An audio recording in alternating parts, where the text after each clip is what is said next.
ಚಳ್ಳಕೆರೆ ತಾಲೂಕಿನ ಪರಶುರಾಂಪುರ ಹೋಬಳಿ ಕೇಂದ್ರದ ಮುಖ್ಯ ರಸ್ತೆಗಳ ಅಭಿವೃದ್ಧಿ ಹಾಗೂ ರಸ್ತೆ ಅಗಲೀಕರಣ ಕಾಮಗಾರಿಯಲ್ಲಿ ಭಾರಿ ತಾರತಮ್ಯ ನಡೆಯುತ್ತಿದೆ ಎಂದು ರೈತ ಸಂಘದ ಮುಖಂಡರು ತೀವ್ರ ಆರೋಪ ಮಾಡಿದ್ದಾರೆ. ರಸ್ತೆ ಅಗಲೀಕರಣದ ನೆಪದಲ್ಲಿ ಕೆಲ ಕಟ್ಟಡಗಳಿಗೆ ಮಾತ್ರ ಮಾರ್ಕ್ ಹಾಕಲಾಗಿದ್ದು, ಪ್ರಭಾವಿಗಳ ಹಾಗೂ ಶ್ರೀಮಂತರ ಕಟ್ಟಡಗಳನ್ನು ತೆರವುಗೊಳಿಸಲು ಅಧಿಕಾರಿಗಳು ಮುಂದಾಗಿಲ್ಲ ಎಂದು ಆಕ್ರೋಶ ವ್ಯಕ್ತಪಡಿಸಿದ್ದಾರೆ.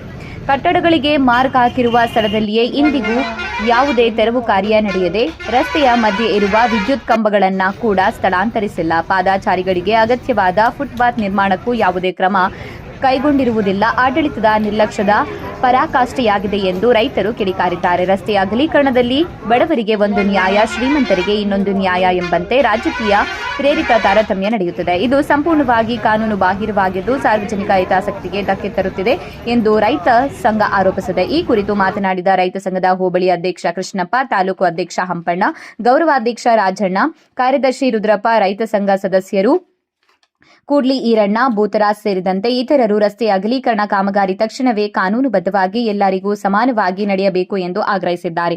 ಅಧಿಕಾರಿಗಳು ಹಾಗೂ ಜನಪ್ರತಿನಿಧಿಗಳು ತಕ್ಷಣ ಎಚ್ಚೆತ್ತುಕೊಳ್ಳದಿದ್ದರೆ ರೈತರು ಮತ್ತು ಸಾರ್ವಜನಿಕರು ಸೇರಿ ಬೀದಿಗಿಳಿದು ತೀವ್ರ ಹೋರಾಟ ನಡೆಸಲಾಗುವುದು ಎಂದು ಎಚ್ಚರಿಕೆ ನೀಡಿದ್ದಾರೆ.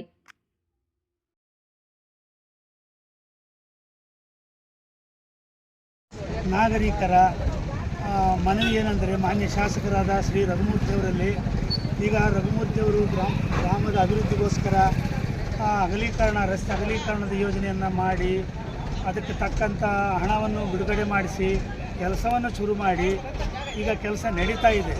ಆದರೆ ಈ ಕೆಲಸದಲ್ಲಿ ಏನು ಟೌನ್ ಪ್ಲ್ಯಾನಿಂಗ್ ಎಸ್ಟಿಮೇಟ್ ಏನಿದೆಯಾ, ಅದನ್ನು ಇದುವರೆಗೂ ಯಾವ ಕಾಂಟ್ರಾಕ್ಟರ್ ಆಗಲಿ ಪಂಚಾಯತಿಯವರಾಗಲಿ ಅದನ್ನು ಸ್ಪ್ರೆಡ್ ಮಾಡಿಲ್ಲ, ಅಂದರೆ ಬಯಲು ಮಾಡಿಲ್ಲ, ಯಾರಿಗೂ ತೋರಿಸಿನೂ ಇಲ್ಲ.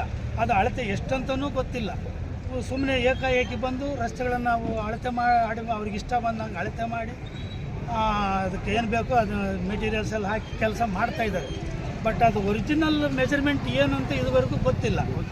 ಈ ಕರೆಂಟ್ ವಿದ್ಯುತ್ ಕಂಬಗಳನ್ನು ಒಂದು ಅರ್ಧ ಪಾರ್ಶ್ವಭ ಅಂದರೆ ಅದನ್ನ ಅರ್ಧ ಹೊರಗಡೆ ಹಾಕಿದ್ದಾರೆ, ಇನ್ನು ಅರ್ಧ ಒಳಗಡೆ ಹಾಕಿದ್ದಾರೆ. ಆಮೇಲೆ ಎರಡು ಸೈಡು ಫುಟ್ಪಾತೇ ತೋರಿಸಿಲ್ಲ. ಎಸ್ಟಿಮೇಟಲ್ಲಿ ಫುಟ್ಪಾತ್ ಇದೆ ಅಂತ ಹೇಳ್ತಾರೆ, ಬಟ್ ಇದುವರೆಗೂ ಫುಟ್ಪಾತ್ಗೆ ಯಾವುದೇ ಲಕ್ಷಣಗಳು ಕಾಣ್ತಾ ಇಲ್ಲ. ಅದನ್ನ ನಮ್ಗೆ ಸರಿಪಡಿಸಿ ಹೀಗಾಗಿ ವ್ಯಾಪಾರಸ್ಥರಿಗೆ ತೊಂದರೆ ಆಗ್ತದೆ. ಈಗಿನ ಮಾಡ್ತಕ್ಕಂಥ ಕೆಲಸದಿಂದ ವ್ಯಾಪಾರಸ್ಥರಿಗೆ ತೊಂದರೆ. ದಿನೂ ಆ ಕಡೆ ಈ ಕಡೆ ಆಗೋದಿದೆ. ಹಾಗಾಗಿ ಬಡಜನ ಕಷ್ಟ. ಸ್ವಲ್ಪ ಅವರು ಅದನ್ನು ಕನಿಕರ ತೋರಿಸಿ ಆ ವ್ಯಾಪಾರಸ್ಥರ ಕಡೆ ಕೂಡ ಅವರಿಗೆ ಒಂದು ಜಾಗವನ್ನು ಮಾಡಿಕೊಡೋದಕ್ಕೆ ಪಂಚಾಯತಿಯವರು ಕೂಡ ಯಾರು ಗಮನ ಹರಿಸ್ತಾ ಇಲ್ಲ. ಅದನ್ನು ಅಸಲಿಗೆ ಇಲ್ಲಿ ಯಾರು ಬರ್ತಾನೂ ಇಲ್ಲ. ಈಗ ಅವ್ರ ಅವಧಿನೂ ಮುಗಿದೋಗಿದೆ, ಅವ್ರು ನಾವೇನು ಕೇಳೋಕ್ಕಾಗ್ತಾ ಇಲ್ಲ. ಈಗ ಇದ್ದಂಥ ಮಾನ್ಯ ಶಾಸಕರು ಅವರು ಅಭಿವೃದ್ಧಿ ಕೆಲಸ ಮಾಡಿಸ್ತಾ ಇದ್ದಾರೆ. ಅದ್ರ ಬಗ್ಗೆ ನಮಗೆ ಜನಗಳಿಗೆ ಎಳ್ಳಷ್ಟು ಅನುಮಾನ ಇಲ್ಲ. ಸರಿ, ಶಾಸಕರು ಪ್ರತಿಯೊಂದನ್ನು ನೋಡೋಕ್ಕೂ ಆಗಲ್ಲ, ಬಟ್ ಅಧಿಕಾರಿಗಳಿಗೆ ಅವರು ಹೇಳ್ಬೋದು. ಅದು ಯಾಕೋ ಏನೋ ಹೇಳಿಲ್ಲ.